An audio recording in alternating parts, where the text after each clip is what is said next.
La mobilité des populations est devenue un problème insupportable dans la capitale indonésienne de Jakarta, la 11e ville la plus peuplée de la planète. Le gouvernement se penche sur un nouveau concept, le Grand Jakarta, qui réorganiserait les voies d'accès à la métropole en plusieurs zones périphériques et désengorgerait ainsi les artères de circulation. Jakarta, la capitale de l'Indonésie, est une mégapole de plus de 20 millions d'habitants qui attire les gens de diverses régions. En plus d'abriter le gouvernement central, Jakarta représente le centre éducatif, économique et industriel du pays et 80% des fonds monétaires de l'Indonésie circulent dans cette ville. La concentration du développement à Jakarta a créé un certain nombre de problèmes, tels que les embouteillages monstres alimentés par une population qui ne cesse de croître. L'évolution du schéma de la ville de Jakarta est devenue beaucoup plus difficile à contrôler.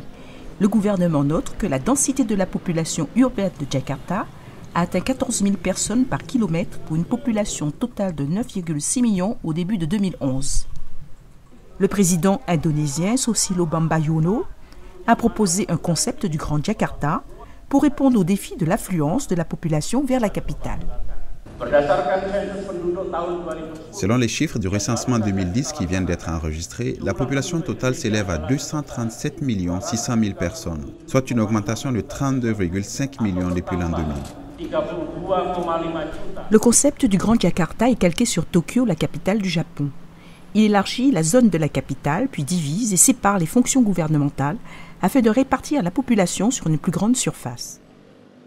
Ce concept devrait étendre la capitale jusqu'aux villes de Sakauhuni, Karawan, Puarat et Cirebon. Ces villes ont été choisies parce qu'elles se trouvent à quelques heures de Jakarta. La densité de leur population est aussi moindre et leur infrastructure se prête à soutenir une telle croissance.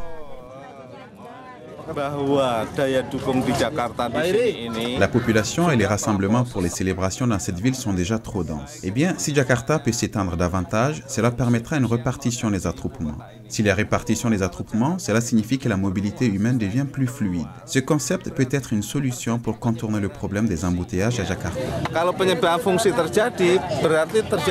Le concept du Grand Jakarta a été salué chaleureusement par les citoyens de la ville.